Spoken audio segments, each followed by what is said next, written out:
नमस्कार, मैं वासु। आप देख रहे हैं कॉम्प्लेक्सिटी सिंप्लीफाई यूट्यूब चैनल। और यार, आज हम पढ़ने वाले हैं क्लास 8 हॉर्नड्यू बुक का chapter glimpses of the past. इस चैप्टर में हम बात करने वाले हैं 1757 से 1857 के बीच इंडिया में हुए बहुत सारे मूवमेंट्स के बारे में। ये बात है 1757 की, जब इंडिया में ब्रिटिश गवर्नमेंट आ चुकी थी। इंडिया के बहुत सारे स्टेट में ब्रिटिश गवर्नमेंट का कब्जा भी हो चुका था और धीरे धीरे ब्रिटिश अपने वेस्टर्न वेपन्स का इस्तेमाल करते हुए अपने आसपास के स्टेट के राजाओं को हराते हुए लगातार अपनी स्टेट बाउंड्री बढ़ाते जा रही थी। ब्रिटिशर्स इंडिया में घुसे तो ईस्ट इंडिया कंपनी के नाम से थे, जो केवल और केवल इंडिया में बिजनेस करना चाहते थे। लेकिन धीरे धीरे उन्होंने अपनी कंपनी के प्रोटेक्शन के लिए अपनी आर्मी को भी बुलाना चालू कर दिया और धीरे धीरे उस आर्मी को इतना बड़ा कर लिया कि वो अकेले बहुत सारे किंग्स की आर्मी से बड़ी हो चुकी थी। बेशक उस समय इंडिया के किंग्स के पास बहुत ज्यादा पावर थी, लेकिन नहीं थी तो किंग्स के बीच में यूनिटी।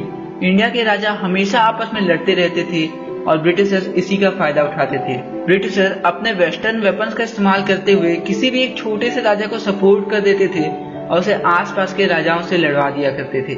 और जैसे ही वो राजा जीत जाया करता था और वो आसपास के एरिया में अकेला किंग बच जाया करता था, तो वो उसे भी मार देते थे और सारा का सारा एरिया हड़प लेते थे। लेकिन ऐसा नहीं था कि इंडिया के सारे राजा इतने ही बेवकूफ थे। इंडिया के कुछ बहुत ही ज्यादा ब्रेव किंग, जैसे मैसूर के टीपू सुल्तान, बहुत ही ज्यादा दूर की सोचते थे। उन्हें पता था कि अगर ब्रिटिशर्स ऐसे ही काम करते रहे तो एक दिन वो आ जाएगा जब पूरी की पूरी इंडिया इनके हाथ में आ जाएगी। और फिर टीपू सुल्तान ब्रिटिशर्स के खिलाफ वॉर छेड़ देते हैं। वो लगातार 2 वॉर्स ब्रिटिशर्स के खिलाफ जीतते जाते हैं, लेकिन आखिरकार तीसरी वॉर में वो मारे जाते हैं। और उनकी डेथ के बाद इंडिया में कोई इतना ब्रेव राजा नहीं बचता जो ब्रिटिशर्स को इंडिया में कब्जा करने से रोक पाए। जो छोटे मोटे राजा थे जिनकी ब्रिटिशर्स मदद किया करते थे, वो तो ये सोचते थे कि भगवान का लाख लाख शुक्र है कि उन्होंने हमारे लिए ब्रिटिशर्स को इस दुनिया में भेजा है। ब्रिटिशर्स तो हमारे लिए एक भगवान का स्वरूप है। उन्होंने हमारी बहुत ज्यादा सहायता की बड़े बड़े राजाओं को मारने में, और अब हमारे राज्य की वजह से इस पूरे देश में शांति एक बार फिर फैल जाएगी। एक तरफ तो ब्रिटिशर्स राजाओं का ब्रेन वॉश कर दिया करते थे और वहीं दूसरी तरफ लोगों को ये धीरे धीरे समझ में आने लगा था कि वो जल्द ही किसी और देश के लोगों के द्वारा बंदी बनाए जाने वाले हैं। लोगों का ये कहना था, भले से कोई राजा बहुत ज्यादा बेकार हो, लेकिन आखिरकार वो है तो इसी देश का ना। लेकिन अगर आप किसी ऐसे इंसान के अंडर पे हो जो इस देश का है ही नहीं, तो फिर तो वो आपके साथ नौकरों से भी ज्यादा बुरा बर्ताव करने लगेगा। एक तरफ तो जहां इंडिया में पॉलिटिक्स बहुत ज्यादा डाउन चली गई थी, वहीं कुछ रिलीजियस लीडर अनटचेबिलिटी और चाइल्ड मैरिज जैसी चीजों को बहुत ज्यादा अप्रेस करते हैं। वो कहते हैं कोई भी इंसान जो सी को क्रॉस करके भारत के बाहर गया, उसका धर्म भ्रष्ट हो जाएगा। और तो और कई लोगों का तो ये भी सोचना था कि इस दुनिया में जितनी भी प्रॉब्लम्स होती हैं वो केवल और केवल वुमेन्स की वजह से होती हैं। लेकिन सच तो ये था कि इंडियंस अपनी सेल्फ रिस्पेक्ट ही भूल गए थे। उन्हें ऐसा लगता था कि ब्रिटिशर्स ही उनके लिए भगवान हैं और वो तो उनके सामने कुछ भी नहीं है। लोगों को लगता था कि ब्रिटिशर्स इंडिया में कुछ बहुत अच्छा काम करेंगे, लेकिन ऐसा कुछ भी नहीं होता है। जैसे ही ब्रिटिशर्स इंडिया में रूल करना चालू कर देते हैं, वो मर्चेंट्स को फोर्स करते हैं बहुत ज्यादा टैक्स देने के लिए, और मर्चेंट्स के पास कोई ऑप्शन नहीं बचता है। वो छोटे छोटे किसानों से इतना ज्यादा कर्ज लेने लगते हैं कि उनके पास खाने के लिए ही कुछ नहीं बचता है। अब ब्रिटिशर्स इंडिया से जितना पैसा निकाल सकते थे वो उतना पैसा निकाल रहे थे, लेकिन अब उन्हें कुछ और भी मेथड चाहिए थे जिसकी मदद से वो और ज्यादा कमाई कर सके। और फिर ब्रिटिशर्स एक नया आइडिया देते हैं। वो ब्रिटेन से आने वाले कोई भी सामान पे इम्पोर्ट टैक्स 0 लगा देते हैं। मतलब ब्रिटेन से आने वाला कोई भी सामान पे कोई भी टैक्स नहीं लगेगा, बल्कि दूसरे देशों से आने वाले सारे सामान में बहुत ज्यादा टैक्स लगेगा। और जो इंडिया में कंपनीज अपना सामान खुद प्रोड्यूस करती हैं, उनमें बहुत ही ज्यादा टैक्स लगेगा। और अब धीरे धीरे इंडिया की इंडस्ट्रीज भी गिरने लगी थी। न ही एक्सपर्ट्स और आर्टिस्ट के पास कोई काम बचा था। और आपको पता है 1822 और 1836 के बीच इंडिया में 15 लाख से भी ज्यादा लोग भूख की वजह से मारे गए थे। लेकिन इंडिया में सारे के सारे लोग इतने ज्यादा बेवकूफ नहीं थे। राजा राम मोहन रॉय जैसे कुछ लोग ऐसे भी थे जो बहुत दूर की सोच सकते थे, और उन्हें ये साफ साफ समझ में आ रहा था कि ब्रिटिशर्स कैसे इंडिया को लगातार लूटते जा रहे हैं। उनका मानना था इंडिया का कल्चर बहुत ज्यादा अच्छा है और हम केवल और केवल अपने पुराने रिलीजियस नॉलेज के बेसिस पे ही कुछ ऐसी अचीवमेंट्स कर सकते हैं जो हम सोसाइटी रिफॉर्म के बाद भी नहीं कर पाएंगे। और फिर उन्होंने अपने थॉट्स एक न्यूज़पेपर के माध्यम से लोगों तक पहुंचाना चालू कर दिया। वो उस न्यूज़पेपर में न्यूज़ के साथ साथ अपने कुछ थॉट्स भी लीक किया करते थे, जिसमें वो कहते थे कि प्रैक्टिकल नॉलेज साइंटिफिक नॉलेज से ज्यादा जरूरी है। लेकिन जैसे ही 1823 में ब्रिटिशर्स को पता चला कि राजा राम मोहन रॉय इंडिया में इंडिपेंडेंस की भावना को बहुत ज्यादा बढ़ा रहे हैं, उन्होंने राजा राम मोहन रॉय के द्वारा प्रोड्यूस हुए न्यूज़पेपर को बंद करवा दिया। जब ब्रिटिशर्स ने राजा राम मोहन रॉय के द्वारा प्रोड्यूस होने वाले न्यूज़पेपर को बंद करवा दिया, उसके बाद राजा राम मोहन रॉय तय करते हैं कि वो ब्रिटेन जाएंगे और देखेंगे कि आखिरकार ये ब्रिटिशर्स इतने ज्यादा पावरफुल हो कैसे गए, आखिरकार इनकी टेक्नोलॉजी इतनी ज्यादा हाई कैसे है, आखिर इनके बीच में इतनी यूनिटी कैसे है, और वो समुद्र पार करके ब्रिटेन जाने का फैसला लेते हैं। लेकिन उनकी वाइफ उमा राजा राम मोहन रॉय को कहती हैं कि नहीं, आप ब्रिटेन मत जाओ, अगर आप ब्रिटेन जाओगे तो आपका धर्म भ्रष्ट हो जाएगा। लेकिन राजा राम मोहन रॉय अपनी वाइफ उमा को कहते हैं, इस दुनिया में बहुत अलग अलग कलर की गाय होती हैं, लेकिन अल्टीमेटली उन सभी के सभी का दूध एक ही कलर का होता है। वैसे ही उस दुनिया में बहुत सारे अलग अलग रिलीजियस टीचर्स हैं, लेकिन एट द एंड सारे के सारे रिलीजियंस का एक ही उद्देश्य है। और फाइनली राजा राम मोहन रॉय सी पार करके ब्रिटेन जाते हैं और वहां वो ब्रिटिशर्स को जाके कहते हैं कि बेशक आप हमारे रूलर्स हो, बहुत अच्छी बात है, हम आपकी प्रजा हैं, बहुत अच्छी बात है, लेकिन आपको ये ध्यान देना चाहिए कि ये राजा का कर्तव्य होता है कि वो अपनी प्रजा का ध्यान रखे, केवल अपने पैसे बढ़ाने पे ध्यान ना दे, वो ये भी ध्यान दे कि उसकी प्रजा खुश तो है ना। लेकिन ब्रिटिश गवर्नमेंट को इंडिया के बारे में क्या ही सोचना था।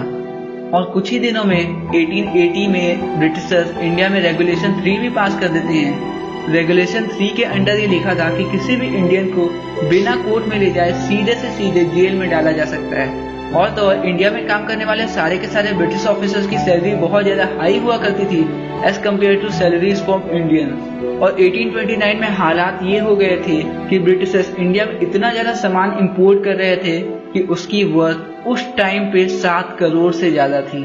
और फिर धीरे धीरे इंडियंस का भी माइंड वॉश करना चालू कर दिया गया। पहले इंडिया में केवल संस्कृत और पर्शियन लैंग्वेज ही पढ़ाई जाती थी, लेकिन धीरे धीरे इंडिया में इंग्लिश लैंग्वेज को इंट्रोड्यूस किया गया। और इंडिया में जो भी प्यून वाली जॉब थी वो सारे के सारे इंडियंस किया करते थे, और जितनी भी हाई लेवल जॉब थी वो सारे के सारे ब्रिटिश ऑफिसर्स किया करते थे। और इंडियंस का भी सोचना था, हाँ यार ठीक ही तो है, हमें जॉब मिल जाएगी और तो और हमारे बच्चे भी एजुकेटेड हो जाएंगे। और इंडियंस भी ब्रिटिश के इस रूल को सपोर्ट कर देते हैं, जिसकी वजह से 1856 तक इंडिया के खुद के लोग ब्रिटिश आर्मी में शामिल हो गए थे।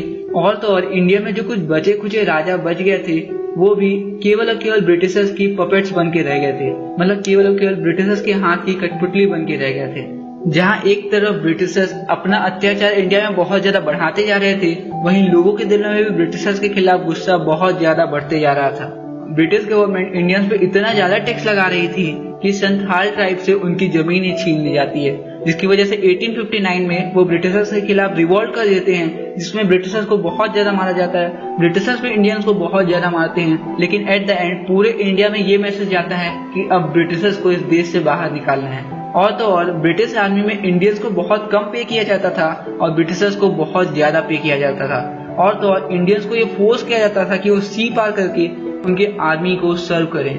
जिसके बाद मंगल पांडे जैसे बहुत सारे सिपाही ब्रिटिशर्स के खिलाफ अटैक कर देते हैं, लेकिन जैसे ही सिपाही मंगल पांडे अपने एक सीनियर ऑफिसर को मार देते हैं, उन्हें फांसी की सजा दे दी जाती है। जिसकी वजह से इंडिया के वो लोग जो ब्रिटिश आर्मी में शामिल थे, उनके दिल में लगातार गुस्सा बहुत ज्यादा बढ़ते जा रहा था। एक तरफ तो उनके रिलीजियस लीडर कह रहे थे कि सी पार करना बहुत ज्यादा गलत था, और दूसरी तरफ ब्रिटिशर्स उन्हें फोर्स कर रहे थे सी पार करने के लिए।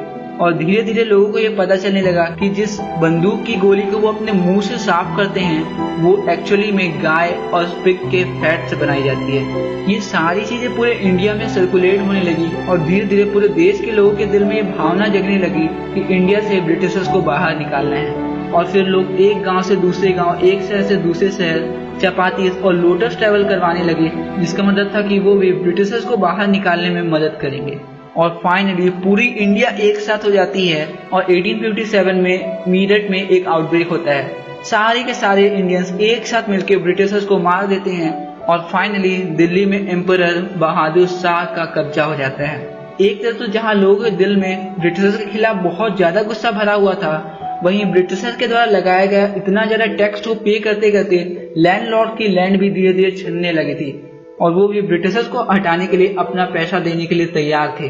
ये इंडिपेंडेंस की भावना केवल मैंस के दिल में ही नहीं थी, बल्कि लखनऊ की बेगम हजरत महल का भी ये मन था कि वो अपना किंगडम इन ब्रिटिशर्स से वापस लें, और वो भी इस फाइट में इन्वॉल्व हो जाती हैं। और तो और बहुत ज्यादा पॉपुलर लीडर जैसे फिरोजाबाद के मुलावी अहमदुल्ला जैसे बहुत ज्यादा पावरफुल लीडर इंडिया में सामने आते हैं, और वो लोगों के दिल में ये बात पहुंचाते हैं कि उन्हें ब्रिटिशर्स को इंडिया से बाहर निकालना है।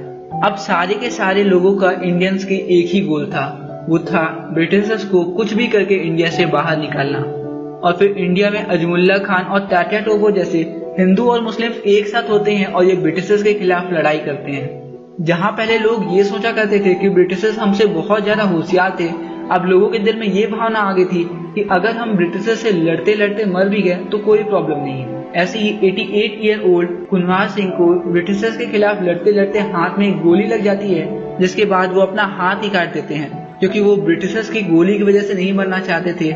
तो यार बस यहीं पे खत्म होता है ये प्यारा सा चैप्टर। आशा करता हूँ ये वीडियो आपको बहुत पसंद आई होगी। अगर हाँ तो इस वीडियो को लाइक कर देना, अपने दोस्तों के साथ शेयर भी कर देना, और हमारे इस खूबसूरत परिवार का हिस्सा बनने के लिए नीचे के लाल दरवाजा को नॉक करके बेल प्रेस कर देना, जिससे आपको इस खूबसूरत परिवार की सारी गतिविधियों की जानकारी मिलती रहे। तो यार बस इस वीडियो में इतना ही, मिलते हैं अगली वीडियो के साथ। तब तक के लिए stay healthy, stay inspired and I love you all.